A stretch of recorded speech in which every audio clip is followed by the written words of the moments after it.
Morning, everybody. What's today's topic? Well, we're on the forum, we're talking about grinding and we're talking about welding and goofing around, and somebody said, hey, when you get done using your angle grinders, what do you do with them? I told them, I wind the cords up around it like anybody else, and I hang them on a piece of flat bar steel that runs from one leg to another, on my welding cart. Now I'm going to show you pictures here in just a sec. This is just a quick tip of the day. It's showing you how to very quickly and easily make angle grinder hangers. So let me throw up the videos and make some comments and we'll get started.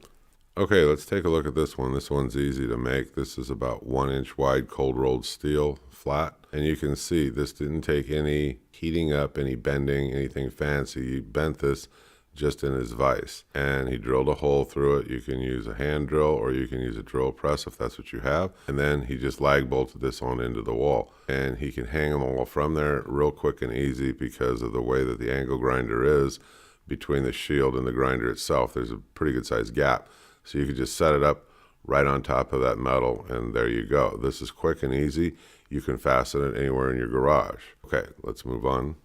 Okay, take a look at the one over here on the left. Now this guy attached it to his toolbox, but again he used, it looks like about 1 inch wide, flat, cold rolled, and he bent it, and he bent it around, and then he just used screws and zapped it into the side of his toolbox. Well, you can make that long bar and you can put it anywhere in your shop along a wall or anything. It doesn't have to attach to your toolbox. Take a look at the one on the right. Now the one on the right, he used pegboard. You can do that, and this stuff is very inexpensive. If you have a place at home to use the pegboard, you can go out to Harbor Freight. You can get all the little hooks and stuff. And he used this for all of his pneumatics, as well as hot discs, abrasive wheels, and so forth. You see how he went ahead and threw them all on there. So they're fairly well organized. So this is a good one too if you don't have the room for the others. Okay, let's take a look at some more. All right, this one over here.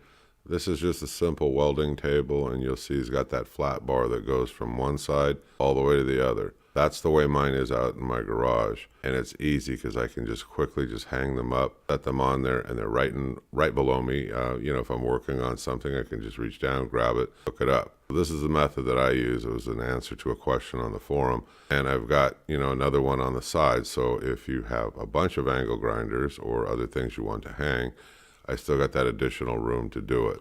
This one on the upper right, this guy, he wanted a shelf and he made these hangers. Now you may or may not have a way to cut those loop patterns. I don't know, but I threw it up for completion's sake. I just thought it's a good idea how he did it. And he just hangs them up. Okay, let's take a look at the one on the left over here. Now this guy's got a plasma cutter. He was able to put his name into it, but if you didn't do that and you just had the steel around, you can create this top shelf. You can create these cutouts. You can use a jigsaw with a metal cutting blade. You can use an angle grinder. It won't be as pretty, but you can make those same cutouts for hanging your angle grinder. You can kind of fabricate this thing the way that you want and tweak it the way that you want.